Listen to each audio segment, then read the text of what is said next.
Welcome back to the Ab Challenge. This is Coach Meg, and I have your at-home workout for week 3. It is 2 rounds, 4 sets each. The first round will be starting with a 30-second reverse pseudo plank, then after 20 oblique crunches, 20 upright leg lifts over an object like some cans or cups or a dog, and then 5 L-sit drags, and you'll do that 4 times. Take a little rest, and then the next round is another 4 sets, starting with 12 hollow body leg raises, 24 crunches, and then a 30-second star plank, and that also will be done for 4 sets. Screenshot this and stay tuned for me to show you what these movements look like. Okay, so our first set is beginning with a 30-second reverse pseudo plank. This is done with your chest facing the ceiling and your fingers pointed behind you or out to the side. You're going to lift your hips, squeeze your core, squeeze your glutes, and hold this until you accumulate 30 seconds. This is going to work the back end of your core. Drop down the least amount as possible and pop up as quickly as you can until you get all 30 seconds. This workout is intended to work the posterior muscles. If you feel your hips start to sag, lower yourself to the ground, then pop up as quickly as you can. Then we go into 20 oblique reverse crunches. This is a reverse crunch, so hands will be by your side or underneath your hips. You're going to hold your knees at a 90-degree angle.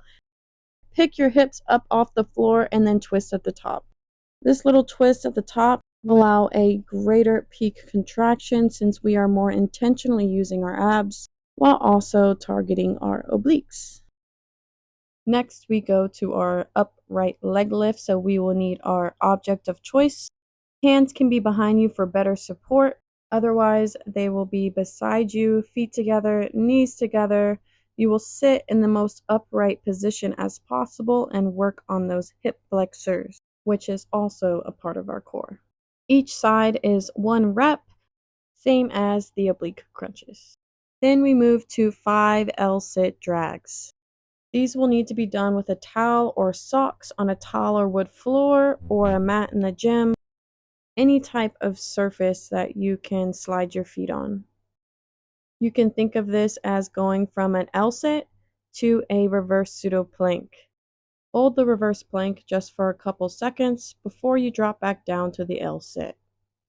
If this is too difficult, we can do upright leg lifts, sitting in that L-sit, feet together, knees together, and lifting our feet, pausing at the top for a couple seconds for at least 5 reps. I do not recommend wearing white socks for this unless you want to show all the hard work you did cleaning the floors. Rest for a couple minutes, and then we go to our second round of workouts. It'll start with 12 hollow body raises. This is with our upper body in a hollow position, hands and shoulders off the floor, and raising our legs. I like using a towel for this to hold on to.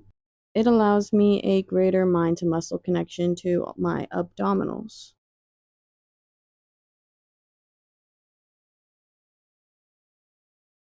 Moving on, we go to 24 crunches. With our knees bent and heels close to our hips, our lower back will be pushed into the floor. Using our hands and knees at a target, you will slide your hands up your thighs and over your knees. Then last but definitely not least is the 30-second star plank. This is really going to challenge our hollow holds. The goal of this is to get as low to the floor as possible in a starfish position. Start by spreading your feet, then spreading your hands, then spreading your feet and your hands and feet and hands until you can no longer go but still able to hold for 30 seconds. If you need to, just go as low as you can, even if it looks like this. If you need to, we can also stick to a plank on our hands. As always, I hope you enjoyed this video, and thank you so much for watching.